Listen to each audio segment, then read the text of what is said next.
Good afternoon, everybody. Welcome to today's TIA live stream, Leadership Essentials, Building Foundations and Communicating with Impact. We are very happy to have you all here today, whether you're joining us on LinkedIn or on YouTube or watching the recording. We appreciate your attention and your time today to this topic. We have two great panelists who will be introducing themselves further shortly. We just have a few housekeeping items to go through on the TIA side of things. First off, my name is Anthony. I'm the Senior Education Manager here at TIA, as well as the host for today's webinar.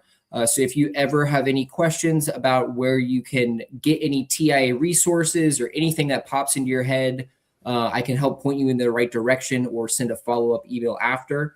So keep that in mind as you think of questions throughout the webinar today or the live stream today. And on that note, when you do have those questions, you can submit them in the comments box or the questions box, wherever you see fit, whether you are on LinkedIn or on YouTube.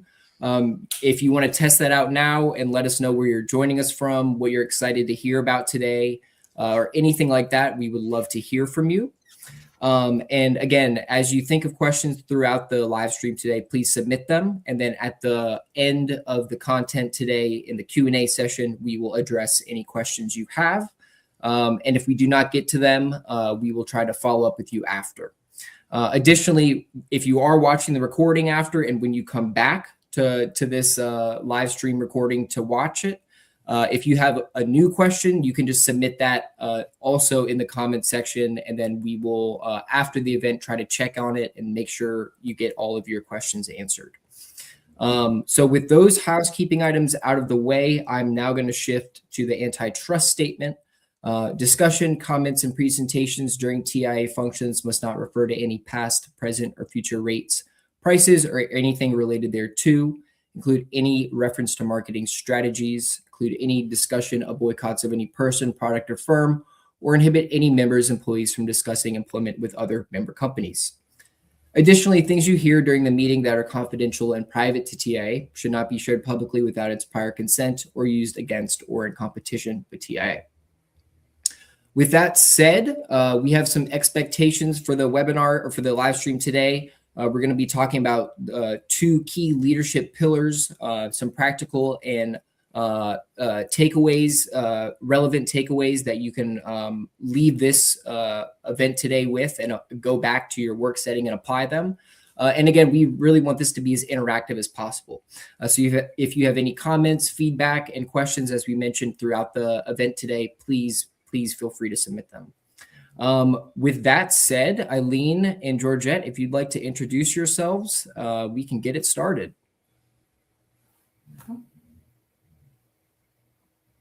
Okay, I'll start, or I couldn't tell, right? We're both too nice. Hello, everyone.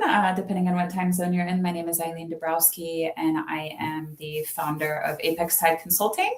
So I have the pleasure of working directly with folks in the business on everything from sales to business operations to leadership development to whatever they need.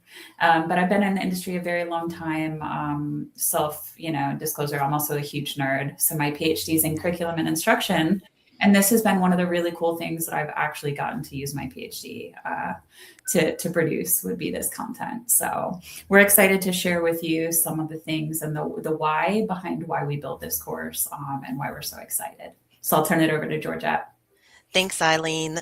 My name is Georgette Hunter Franklin.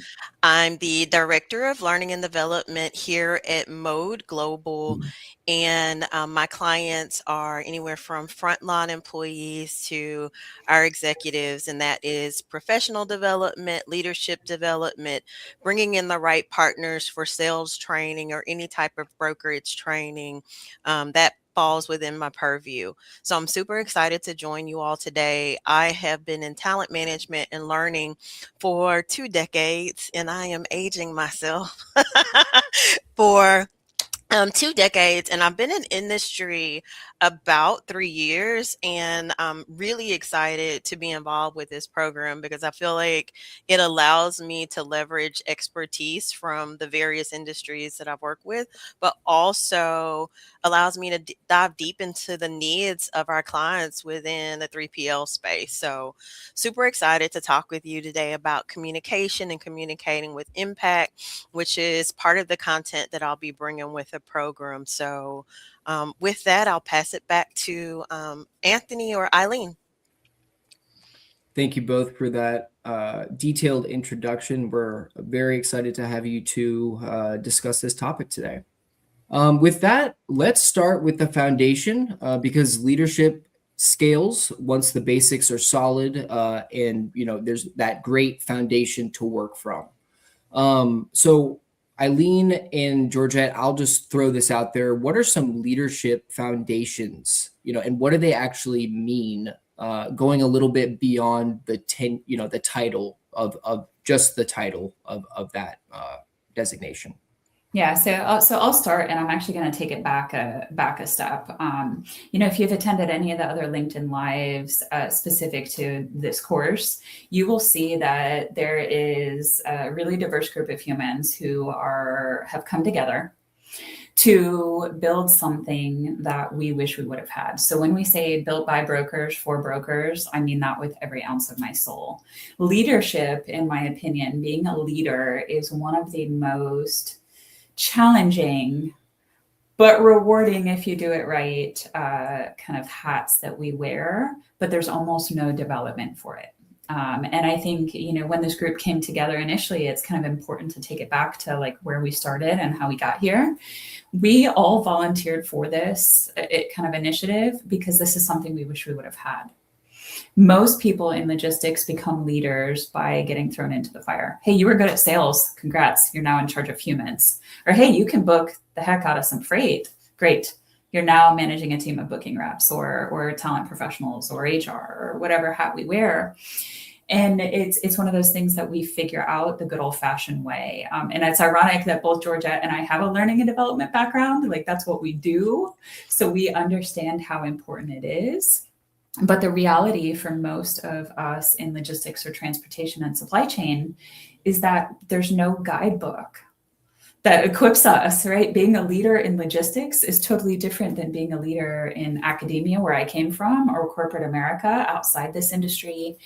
And I think we all know that and wanted to do something that we think would have helped us. And the other cool thing about this group is that we all stuck with something that we are personally passionate about. Anybody who knows me knows I don't love accounting. If that's your jam, good for you.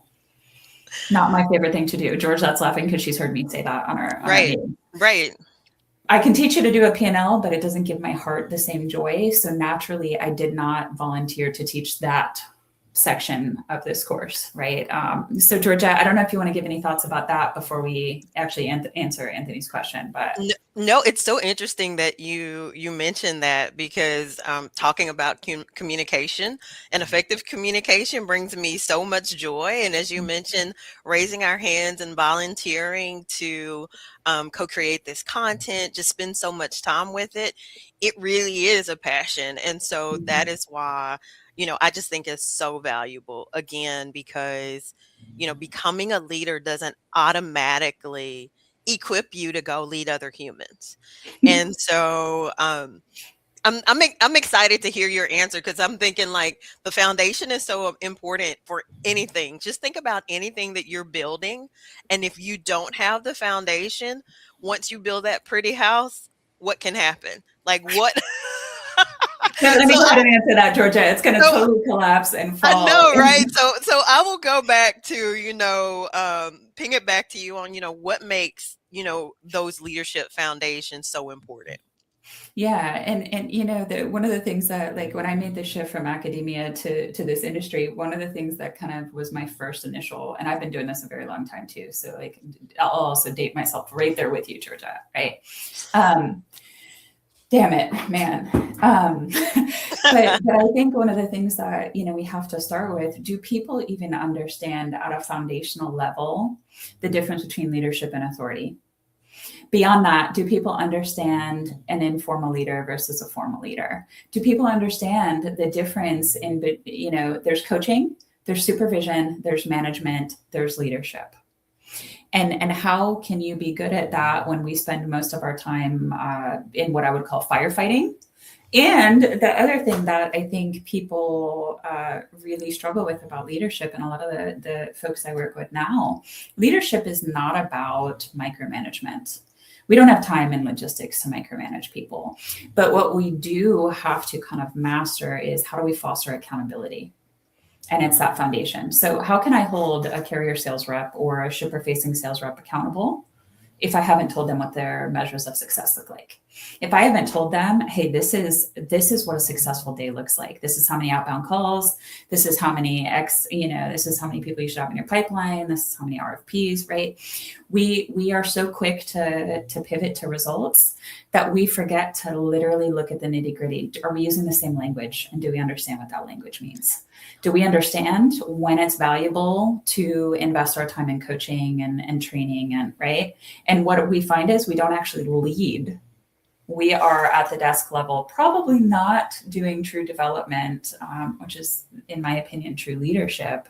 So I'm going to take it back to the basics. And what's kind of cool about the foundational level, and I'll talk about my building blocks a bit later.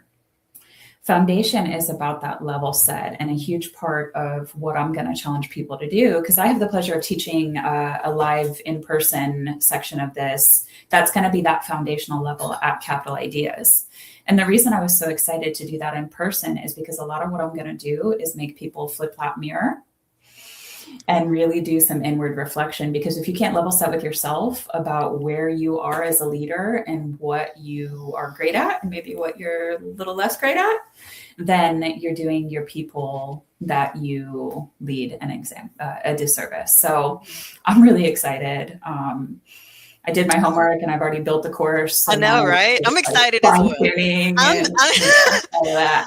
Yeah, I'm excited to join you in Phoenix just because of that. I just think it's so important. Like that foundational piece. You mentioned a couple of things that resonated so much with me, is the language. Are we using the same language, right? Do they even understand what I'm saying? And the other piece is, we work in a really fast-paced industry.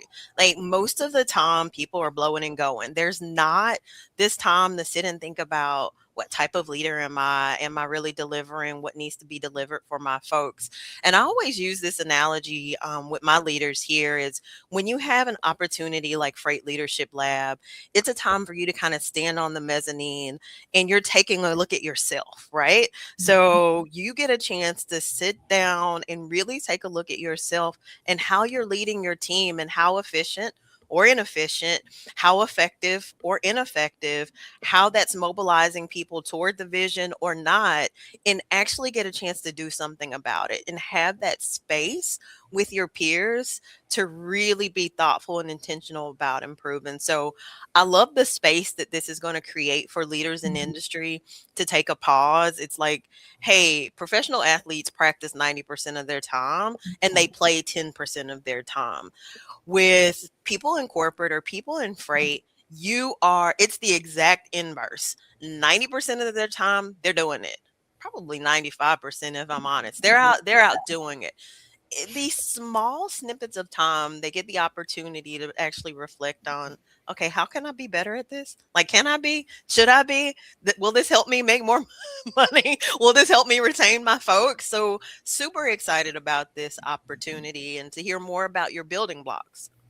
Yeah. And the other thing that I think we take for granted as leaders. So first of all, if you want a truly humbling experience, I highly recommend doing a 360. So right. And I try my mantra, and anybody who knows me outside of this world, like, my mantra is just be a good human, or at least try, right? Like, it takes zero effort. It's free, right? Come to my TED Talk, right? But if you do that, then the rest, right? And I think that self-reflection piece, the other thing that I'm excited about, the coming together at Capital Ideas, one of the things that we don't do, especially after you get to a certain level in your own development, is we stop developing ourselves. And being surrounded with like-minded humans who are maybe not in the same exact situation, but let's be honest, we're all in logistics. There's a little bit of something I'm going to use, and I don't use this term lightly, trauma bond, right? Not all our days are magical here, right? Right. So to have the opportunity to meet face to face in person with humans who are maybe at a similar leadership journey or are going through the same self-reflection, that cohort mentality and model, the hope is that you're going to take these humans and they're going to become a support network for you. And that's in addition to the content, right? And the kind of level set we'll do. Now, when we think about foundation blocks, I already mentioned kind of the first. Literally, if you don't do this first block, you cannot do anything else. And that would be that self-awareness, self-reflection, right? But we can think, I'm a great leader. And I mentioned a 360 a moment ago, doing things that seem so minor that I think was being helpful. Great example. I used to send emails whenever something came to my mind, right? So sending an email to my team at 10 p.m. does not mean that I dictate or I expect a response, but that's not the message that it's sending to them. My boss is a workaholic, 10 out of 10 not recommending this, but we're inadvertently creating that need to respond. Guess what? We have this great tool. It's 2026, schedule and send. I love I that should tool. be using that as a leader, but it was a 360. So the rest of the humans I work with and right, that came up and I realized, dang, we're never done getting better at leadership. And I think that that's the other thing that's really important about this. So that self-awareness piece is going to be uncomfortable, but so powerful. And then I think the other thing is, right, when we think about self-awareness, we have to think about not only our organization's missions, and like Mode has a different mission and vision than Apex Tide or Warner or Reed, where I was before, right? But do we understand how that vision and direction, which is the second building block, affects what we do? We all know that we're in this business to provide service to our clients. How? And how are we different? And because if we don't know that, and we haven't brought the like why or what's in it for the folks we work with back to our teams, then we're doing ourselves a disservice.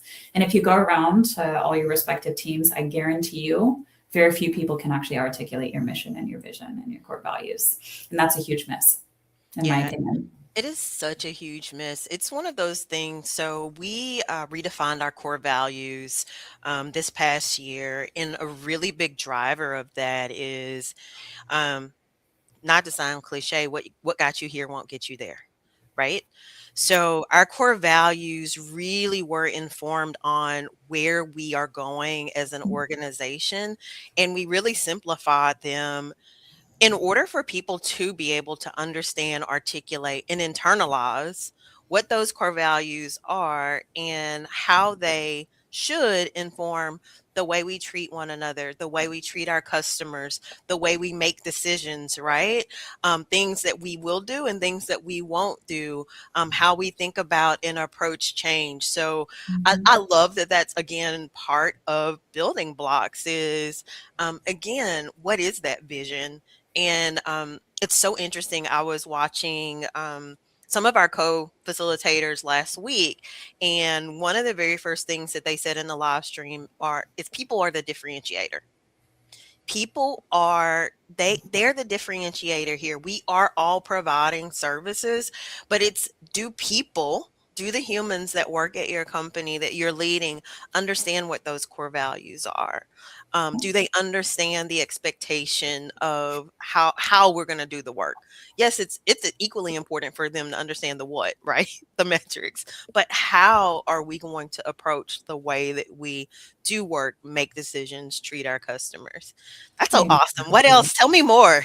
No, but so important, right? Because we forget the why. It's no different than booking freight or selling to a shipper. If you are selling something that you do not believe in, people can see right through that, right? And in logistics, we're selling something that is intangible. We're asking people to trust us and say, hey, we'll take care of your freight. But guess what? If we don't do that, There goes that street cred. So my third pillar, ironically enough, would be that trust and credibility. Because the thing about being a leader, right, it's no different than earning our freight from our customers. Just because they give it to us does not mean they could pull that at any point, right? Being a leader is about getting the street cred and the buy-in from your team. And you don't do that leading from the top and sitting in your high tower and not being in the trenches with your team and not. So how are you as a leader building credibility and trust as a currency? And I think that that's really important. A really painful thing that a lot of folks have to deal with in this industry is on call. Being on call is magical 0 out of 1,000 times. It's not great. No. It's part of it, but part of the way that we can be good leaders is to serve in that rotation with our team. It sucks, right? You don't want to do it. There's nothing worse than getting a phone call or being glued to your computer, your desk, whatever that looks like. But it's about, does your team know that you're going to show up for them? Yeah, that trust is such a cornerstone of leadership, building trust. We cannot do anything without it. If people do Can't. not trust in their leader, we see this with attrition. People are leaving our industry at alarming rates, right? They're exiting not just our companies, but our industry, which to me is more concerning because of the burnout.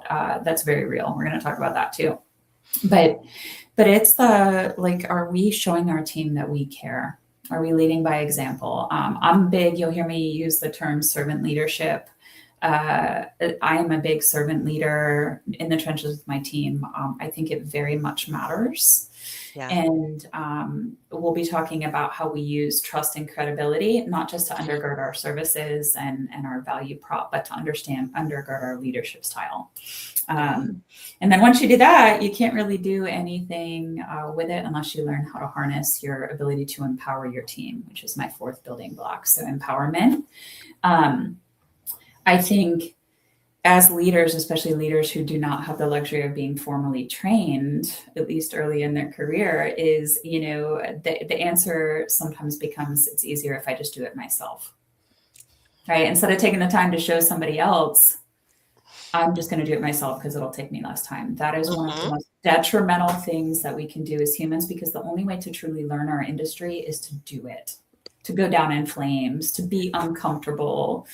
Profound change doesn't happen when it's safe. Profound change happens when you get shoved into, right, the deep end, right? Oh my gosh, I love that so much. When I think about that lack of delegation, and then what happens is they tire themselves out.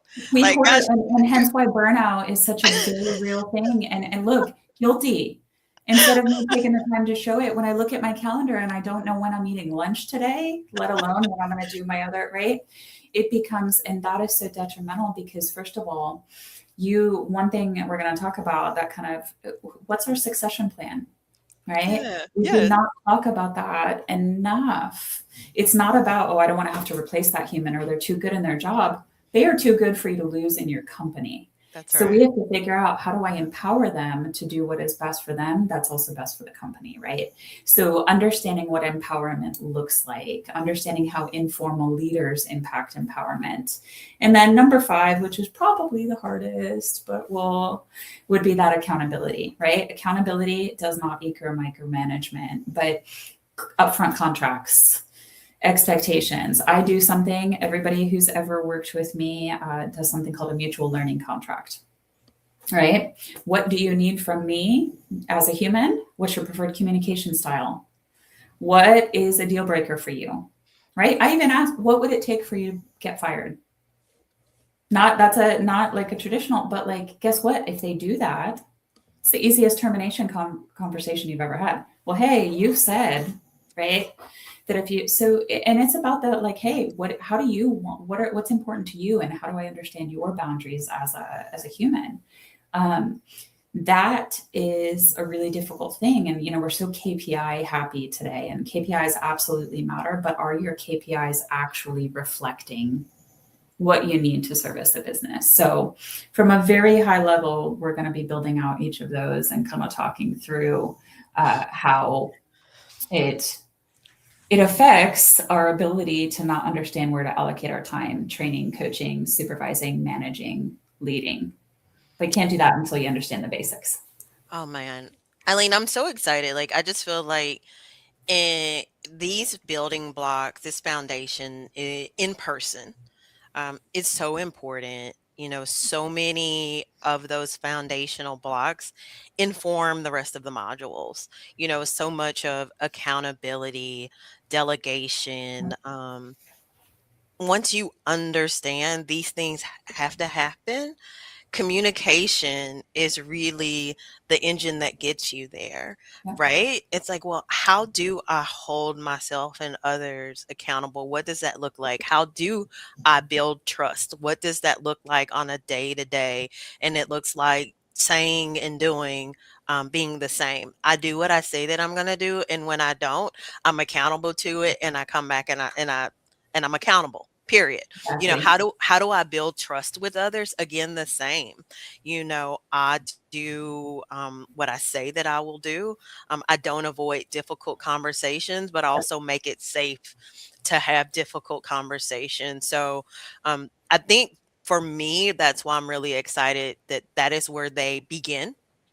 Mhm. And because by the time they see me in September, I think September virtually, there's a lot to be said about communicating with impact and what that can look like.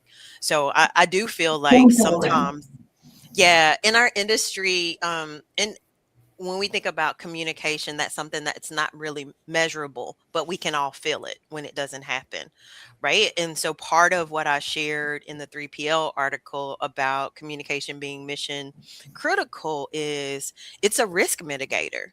If you can effectively, and when I say effectively, with clarity, so thinking about your audience, like who am I communicating to? What do they need in order to go off and do this?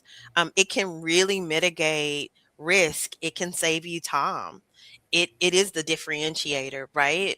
People aren't coming back to you to say, wait, I thought, right? There's not an assumption Yep. because you've communicated clearly with confidence what needs to happen. Um, Exactly. that takes me back to you. That's, I think, is your second or third building block around the shared vision and the core values. If you are communicating those things, right? Yep. Communicating helps mobilize that vision, right? So Yep. when I'm able to talk with people about what we're trying to accomplish, what the goal is here. Now everybody is marching to the same music toward the same North Star. Um, and then when we Correct. aren't, when we aren't marching that way, now that I've communicated, I can come back to you and have an accountability conversation. Exactly. And I mentioned this in part of the foundation, but are we using the same language? Right. Oh my And gosh. what we fail to understand, right? Why I love this industry, it's as diverse as academia, right? There's people from all over the world. We speak different languages, we believe different things, we celebrate different things. And I think that that's amazing.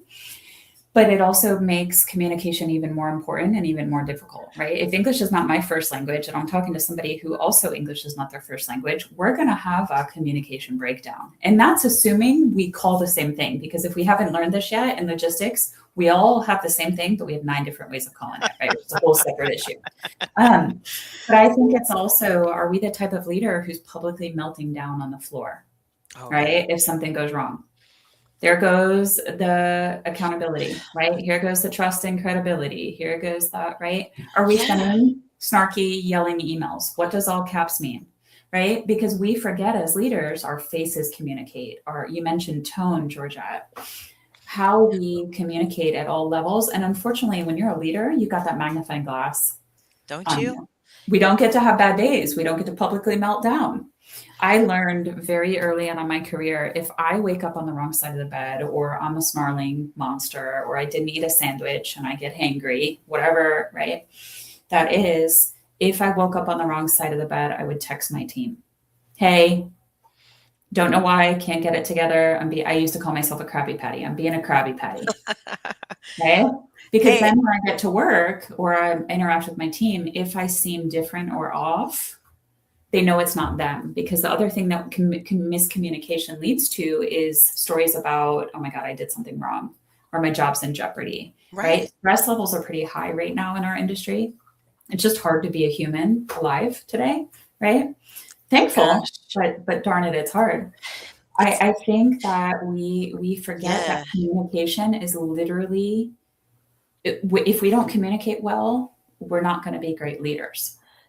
Yeah, it's so much that you say. There's so much there. So when you mentioned that you would communicate to your team, like, hey, if I woke up on the wrong side of the bed or where I am Mhm. today, I share with my leaders, you're the person that your team goes home and they talk to their family about. Correct. If you have a meltdown today, if you have an emotional outburst, and it doesn't have anything to do with the team, it does not matter. You're the person that they Correct. go and talk to their family about at the dinner table. If you had a great day and they were recognized and you gave them an attaboy, attagirl, they go talk about you. If you melted down and called everybody an idiot today, they also go talk about you. Yes. And also in the context of the day, the energy that you as a leader bring, then your employees go take that out to their families and their community. So it is such a huge responsibility, that communication as a people leader. And the other piece that you mentioned in there, and I think it's so important around managing your emotion.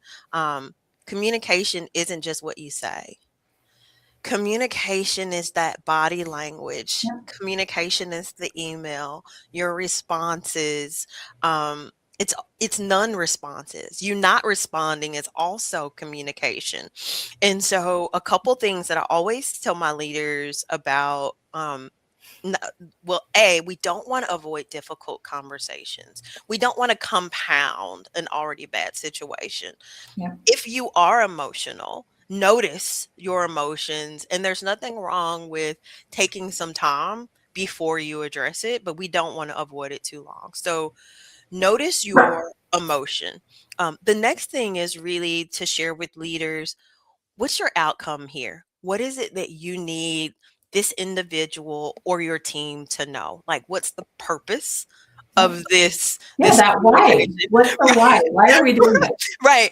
So if you're upset and you only want to tell them all the bad things, okay, we're not focused on outcomes. So Yep. what is it that you need for them to hear? Who is your audience? Because you're going to communicate different to your peer than you will your team to your boss, like to finance, to accounting. They all care about different things. Same Right. message, different message, right? Mhm. So what's your outcome? What do they need to hear? And then how can you present that confidently and with Yep. empathy? So it's that empathetic piece, and like being intentional about being empathetic. Yeah, and I would also add, and we could obviously talk about this for 6 hours. I know we're coming up on time, but I think it's also like, what are you saying about your company to your team, right? So if you get pissed off at something that the company does and you start talking trash about your company, Right. that is a massive issue, because right, your team is going to model and repeat. We're going to be Right. comparers. And if you Yeah. are kind of talking negatively, right? And we need to vent. That's why we wanted to create this cohort so badly, to give you people who can be your vent sesh people, right? Your people who you can throw up on or do anything about. So I think that it is really important to also understand, like, what are you doing? And something we don't talk about enough as women, as leaders, as humans, is self-care. Right. Yes. So Anna, who just commented in the chat, I'm going to pick on Anna because I know her, right? But like, she's a big fitness girl and like self-care, and right, teaches Pilates and does all that kind of stuff. If I don't work out every day, I'm not the same version of myself, and I know that. 5:15 every morning. That's what I'm saying, right? Every Like, morning. we have to, Need it. I need it. Yeah, Yes. correct. Yes. And that's something else that I'm going to make sure we talk about, because we can't take care of our team if we run ourselves into the ground. And that is something, of all the things that scare me in our industry right now, it is burnout, specifically at the middle management and management level, because that's who is in the trenches. Yeah. Right. No, that's important. I know that we do want to see if anybody has questions for us in the chat. If you do have questions or comments for us, please put them in the chat right now. Anthony, did anything come in? We want to be sure we're not ignoring people. You're on mute. Thanks. Yep, nothing yet. Anna, thanks for your comment. We appreciate that. Just as a reminder, everyone, no matter where you are, YouTube, LinkedIn, feel free to drop your comments where you see fit. The comments section is the LinkedIn version. But yeah, I've been listening, nodding along, and there's some great things that I've heard, and would love to touch back on some things if we don't get any questions in a second here. But again, everyone, if you have questions about any TIA resources, you can visit tianet.org to visit our official website with everything you need, or you can reach out to us at education@tianet.org. If you have specific questions about this live stream and you don't feel like commenting, or if you later on have a question directly for Eileen or Georgette. In the meantime, I don't see anything yet, so hopefully we'll get some last minute questions or comments. Eileen or Georgette, did you have anything you'd like to touch back on, or anything you might be looking forward to, or some things that you thought of while you were discussing things that later down the line, for advanced leaders, they need to keep a note on or an eye on, or something like that? Anything you'd like to go back on? The only thing that I'll say, sorry to cut you off, Georgia. No worries. Is, when we think about folks that should take this course, in my opinion, it is leaders of all levels, right? It is folks who maybe are not leading and want to learn how to become a leader and do it in the order that we probably should do it, right? It could be people who are at the apogee or top of their career, best leader on the planet. There's still something to be learned for that, and kind of everybody in between. So this isn't a one size fits all. There's no minimum requirement. But a lot of the skills and best practices that we're going to be talking about, not just live at Capital Ideas, but throughout this entire course, are not just about making you a better leader, but they're about making you a better human, and better humans who are good and ethical and compassionate and kind tend to have more success in all aspects of their life, right? Because people actually want to be around them. So that's what I'm probably most excited about. And Georgia mentioned it. We could not be more different, this group of humans putting this course together for you, but in a really great way. So I'm excited to learn from my peers that I get to work with in these different capacities, because like I said, I know I'm not done. We're helping to teach this course, and we are all like, "Oh, tell me more about that." Like, as we're building it, we're like, "Yeah." Right. Like, so I want you to know we have no delusions of grandeur, and like, we're crushing it. There's always something to learn, and there's always a way to improve. So this course is for everyone. Yeah. Ditto. I think so. So Anthony, just one thing that I would share, it's a nugget for leaders if they think about communication and they're communicating today, this week, this month. One of the things that we can't get away from is we don't have all of the information. We can prepare for conversations. We can prepare as much as we like, but there's one question that you can ask your team. This is performance review season.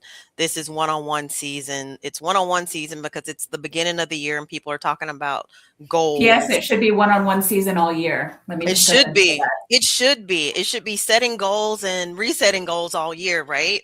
As appropriate. However, I think what you can ask people is, what else do I need to know?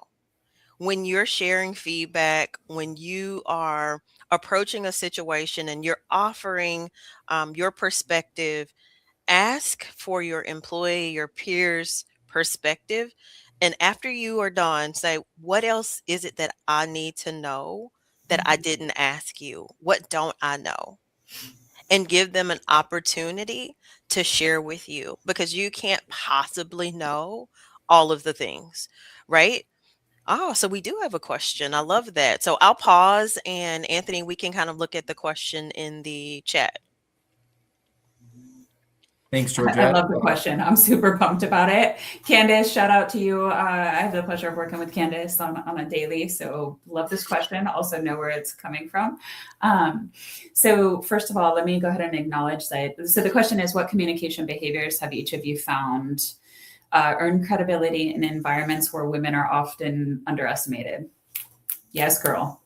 So I would love to tell you that I have not experienced life differently because I'm a woman, or a woman from a different place, or right, who moves through the world differently. But the reality is I have. Georgette, I'm sure, can also, we could probably have a TED Talk just on that, right? Which we're not going to do.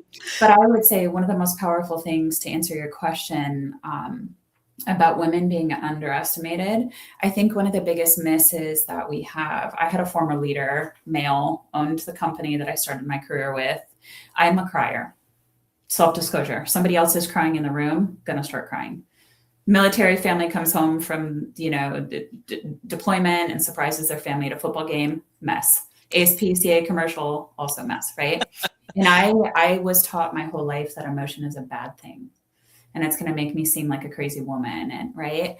And one of my former owners of my company stopped me after I was visibly upset at a decision we had to make as a leadership team, because not all the decisions we get to make are super wonderful, right? Sometimes they're difficult, rough decisions. And he said something I will never forget for the rest of my life.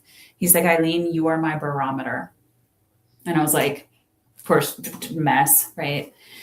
And I was like, what does that mean? And he's like, I know how hard it's going to hit the team based on your reaction. And I thank you for being vulnerable enough to have emotion.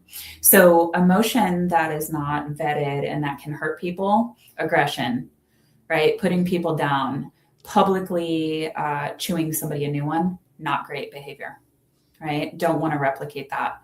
But us coming together, leader and teammate, and acknowledging that we're both human, we both have emotions, we are going to feel things about that. But as Georgette mentioned earlier, creating a safe space to kind of process that is, I think, one of the benefits of a diverse team. Yeah. Right? Don't hide from who you are as a human, as a leader, but how do you lean into it and harness it into a more productive way? Now, me ugly crying in front of the entire company, not a great way to represent my company. But me being visibly upset about a tough decision in a safe space reminds people that this is humans we're dealing with and not just things. So I think it's, how do you find that balance and surround yourself with people, even if they're outside of your organization, who motivate and challenge you to be better, but to also be you. I love that. I love the BU commentary, because I early on in my career, I really did have to balance the human emotion of it. And actually, it was a rear admiral who was the SVP of the organization who I sat down with him to get right down to business, because that was my natural inclination. He's like, "Oh, how are you today?" And I was like, "I'm great." And this is when I talk about, and he was like, "Wait, hello, I'm a human over here." And so for me, it was recognizing that, hey, I can flex, I should flex, because these are humans. The other thing that I think for women who are leaders, who are people leaders, and what's been really, I guess, natural for me, and that I share with people that I mentor, is be confident. You know what you're talking about, and stand firm in that confidence, and communicate in a way that's confident. So don't dim your light, but be.